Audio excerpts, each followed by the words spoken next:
Next. नमस्ते doctor साहब। आउनुस् आउनुस् बस्नुस्। अनि भन्नुस् कस्तो हुनुहुन्छ तपाईँ? ठीक छु डाक्टर साहब। अनि यहाँ किन आउनुभयो? Bad joke. के समस्या पर्यो हजुरलाई? डाक्टर साहब मेरो फुल बडी चेकअप गर्नु पर्यो। ए त्यसो भए एउटा काम गर्नु, आफ्नो सबै लुगा खोलेर त्यहाँ सुत्नु त। ए हुन्छ। तपाईको अगाडि म लुगा कसरी खोलौं? यसको मतलब कान ठीक छ। यो झ्याल देखिरहनु भएको छ? यो झ्यालबाट हाम फाल्नु त। म किन हाम फाल्नु त्यहाँबाट? मलाई मर्नु छैन। दिमाग ठीक छ। यो 100 रुपैयाँको नोट लिएर मेरो लागि 4 वटा समोसा लिएर आउनुस् है। डाक्टर यो त 10 रुपैयाँ मात्र हो। आँखा पनि ठीक छ। तपाईँ यहाँ माथि कसरी आउनुभयो? म त भर्याङ चढ्दै आएको डाक्टर। त्यसो भए खुट्टा पनि ठीक छ। यो ढोका तपाईँले कसरी खोल्नुभयो? मैले हातले ठेलेर खोलेको नि। हात पनि ठीक छ।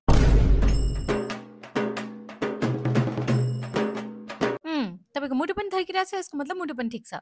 तपाईको फुल बडी चेकअप भइसक्यो, तपाईलाई केही प्रब्लम छैन। यो बिल लिनु अनि काउन्टरमा 5000 रुपैयाँ जम्मा गरिदिनु। डाक्टर 5000? नेक्स्ट। पहिला त लतारेर ल्याउँथे अरे, तपाईलाई बाजा बजाएर ल्याए कि लतारेर ल्याए? खुसी ल्याएको। लतारेर ल्याएनन्, बाजान बसेनन्, खुसी ल्याएको।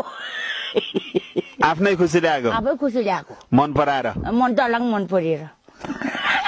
यहाँ कोठा खाली छ कि भनेर आएको। कति घण्टालाई हो? कस्तो केही देख्यो मलाई? राम्रो देखे नि। अनि महिनामा चाहिँ घण्टा हुँदैन? तेरिका तपाईको यहाँ कोठा छ कि छैन पहिला भन्नुस् त, कोठा दिने कि नदिने मलाई? कोठा त छ, बस्ने चाहिँ को? म एक्लै बस्ने हो। एक्लै भनेपछि नानीले राति डर लाग्न सक्छ। भुइँमा ओछ्यान लाउ, म आएर साथ दिउँला। मेरो कोठामा चाहिँ किन तपाईलाई राख्नु नि मैले? अनि मेरो घरमा तिमीलाई राख्न हुने, तिमीले कोठामा राख्नु। हुन्छ बाजे हुन्छ। उहाँलाई श्रीमान भन्नुहोस्, बाजे होइन। लोग्ने बितेको 25 वर्ष भयो, मैले उमेर त कसैलाई श्रीमान भनेको छैन। अब यो को न को मान्छेलाई म श्रीमान भन्छु? सुन्नु न बुढो, मलाई सपिङ गर्न पैसा चाहिथ्यो, दिन। सुन त, यता हो, यता। लौ यो अर्को 1000 पनि राख। धन्यवाद। तिम्रो धन्यवाद तिमी नै राख। यहाँ मेरो ज्यान पो खतरामा रहेछ यार।